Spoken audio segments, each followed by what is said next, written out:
இப்போ 100 மணி நேர விரதம் அப்படிங்கிறப்ப அந்த 100 மணி நேரத்தை ஏதோ ஒரு வகையில் நம்ம தாக்கு பிடிச்சு ஆகணும் இல்லை, உணவே இல்லை அப்படிங்கிறப்ப வெறும் தண்ணி மட்டும்தானா?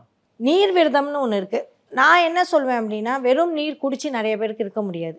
முதல்ல மருத்துவர் ஆலோசனை இல்லாமல் நீங்கள் தனியாக விரதம் செய்யக்கூடவே கூடாது. இங்கே இருக்கிறவங்க யாராவது சஷ்டி விரதம் நீங்கள் இருங்க அப்படின்னா தயவு செஞ்சு கைடன்ஸ் இல்லாமல் இருக்காதீங்க.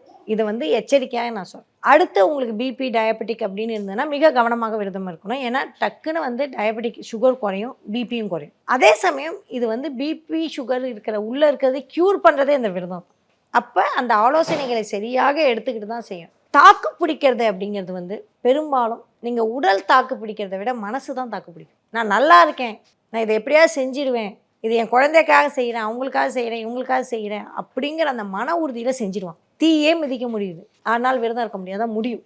அதே சமயம் எச்சரிக்கைகள் கண்டிப்பாக வேணும். ஏன் அப்படின்னா தெரிஞ்சோ தெரியாமலோ நம்மளோட எலக்ட்ரோலைட்ஸ் லாஸ் ஆகிடும். ஏன்னா நிறைய பேர் தப்பு பண்ணுறது நிறையா தண்ணி குடிச்சிடுவாங்க. விரதத்தில் பசிக்கும், நிறையா தண்ணி குடிச்சிடுவாங்க. நிறையா தண்ணி குடிக்கிறப்ப நிறையா நம்ம யூரின் போவோம். நிறையா யூரின் போகிறப்ப நம்ம உடம்புல இருக்க உப்பு சத்தெல்லாம் போட்டு, உப்பு சத்து போகிறப்ப நீங்கள் மயக்கம் போட்டு உழ தவிர்த்து வேறு வழியே இல்லை.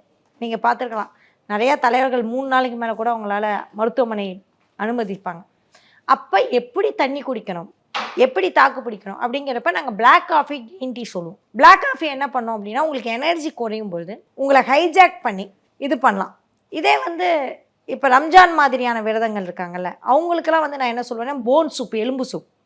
இப்போ கிறித்துவ மதத்தில், இந்த மதத்தில் அவங்க புனித நாட்களில் அவங்க நான்வெஜ் எடுத்துக்கிறது பழக்கம் உண்டு. அப்போ எலும்பு சூப்பில் 0 கேலரி அதை எடுக்கலாம். நம்ம மதத்தில் இது எடுக்க மாட்டாங்க, நான்வெஜ் எடுக்க மாட்டாங்க பொதுவாக. அப்போ உங்களுக்கு பிளாக் காஃபி, க்ரீன் டீ மாதிரியான ஒரு எனர்ஜி மாதிரியான கஃபைன் இருக்குல்ல, கஃபைன் நம்மளை ஹைஜாக் பண்ணும். அந்த கஃபைன் குடிச்சிங்கன்னா கொஞ்சம் சரியாயிடும்.